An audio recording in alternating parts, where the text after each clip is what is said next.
Hello and welcome to Talking Shop from Automotive Tales. On today's video we're going to talk about drive-by videos.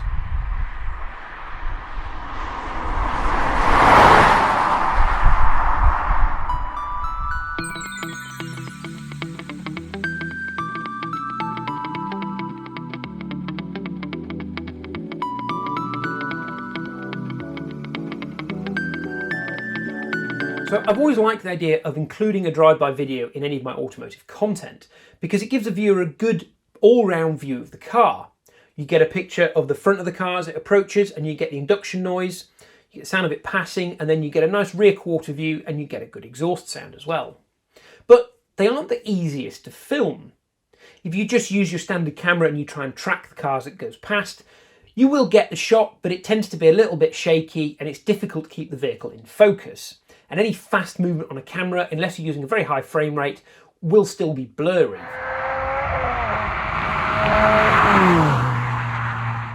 So, what's the solution? Well, there's many things you can try. I tried putting a camera on a tripod and rotating the head of the tripod to try and follow the car.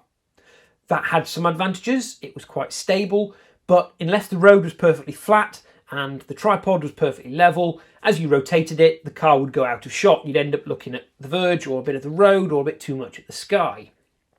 Also, I found the tripod a little bit jumpy. The bearings aren't usually very good. They're not designed for motion on certainly most cheap tripods. And you could hear the creak of the tripod as you rotate it.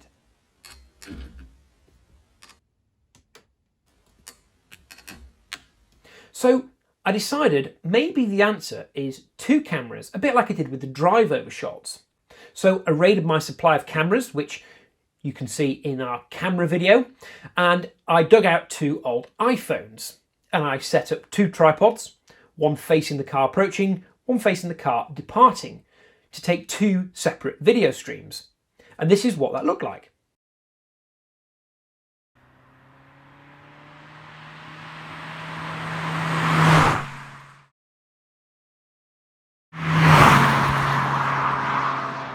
So, a marked improvement, but I ended up with two tripods, two clamps, two cameras, and slightly questionable audio.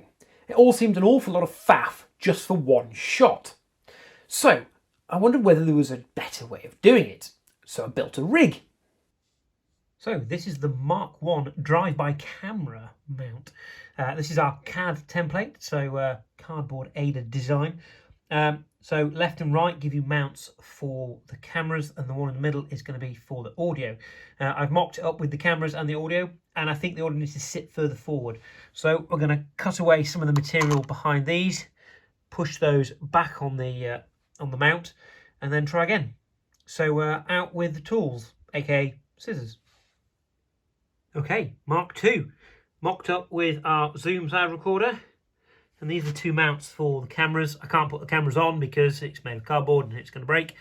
But that looks about right. So it's going to stick the sound recording out towards the car a bit more.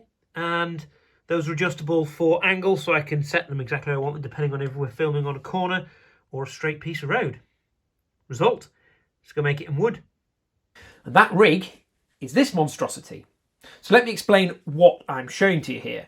It was essentially a piece of plyboard cut on the bandsaw, but it's a piece of plyboard that's got a mount screwed into the bottom with a standard 1/4 inch camera thread in the bottom, and this is a quick release plate for a tripod. So that means I can clip this on and off my tripod dead quickly when I get to location, clip it back off again so I can throw the tripod back in the boot of the car and keep hold of this.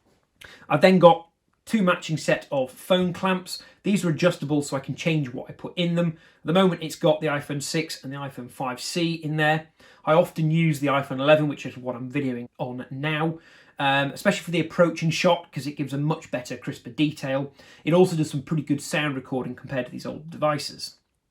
So I've got one camera facing down the road, and depending on the shape of the road, whether it's a corner or a straight section, I can adjust the camera to exactly where I want to get the right bit of road in focus. And I can also, if I loosen that off, I can adjust it in various other ways as well. So I've got a few axes to play with to get the right shot.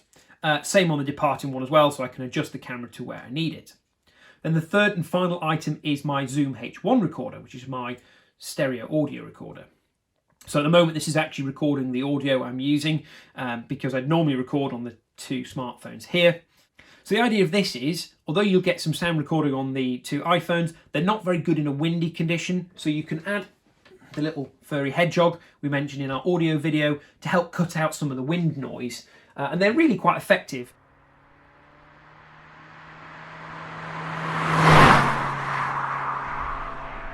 But you need to be on a relatively still day. If it's very windy, you're just not going to get any good audio.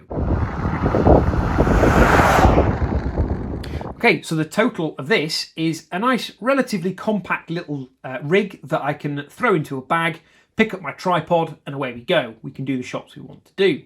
The beauty of using the iPhones is you can actually see what your shot's going to look like before you set it up, so you can prep it all ready for the car going past. You can record a few shots either way, and then pack it all away and edit it down later. Top tip, as with other items, when you've got various audio streams, make sure you use a click or a clap or even a little clapperboard like this one back here to sync the audio streams. It will make your life a lot easier when it comes to the editing software. So that's the next bit, getting all this into the editing software to actually make something useful. So let's have a look. So once you've got your video and audio streams into your editing software, first of all, you want to line them all up. So you'll have done a click or a clap at the beginning of the video to sync it all together. Once you've got that, you can then watch the video, look for the point at which the car passes. So I tend to find that the point at which the car leaves one camera and appears on the other, there's generally a few frames between them, depending on exactly where you've placed the camera. That then gives you your kind of center point for the video. Then you can trim away the excess from the approaching camera because you no longer need that. And you can trim away all the stuff previously on the departing camera. Then you have a few choices. I tend to move them onto the same frame on the editing software, so I can cross them over and have a fade between the two, and you get a nice drop off of one picture, fade into the next picture. However, there's many other ways you can do it. You can have them on different levels and fade one out and fade one in. You can just literally chop change between the two, which gives quite a crisp look.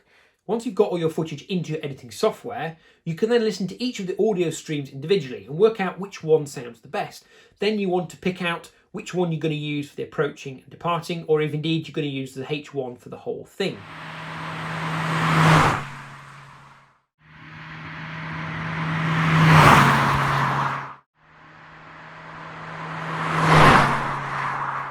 And then it's on to syncing the audio for left and right. So you can cheat here a little bit. If the audio doesn't come out very obviously left to right on the stereo recording, you can actually force that in the editing software, use the sound from your approaching camera, and then put that just into the left or right speaker, depending on which way the car is going, and then put the sound from the other camera into the other speaker channel and fade between the two, so you get the effect of the car moving from one side to the other. And that can be really quite effective, as you can see here.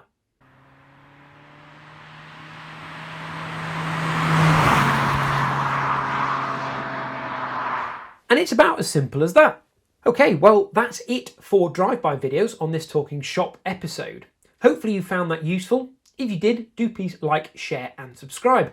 And if you do go ahead and build one of your rigs, do let us know. Stick a comment below or join our Facebook group. Right, see you next time.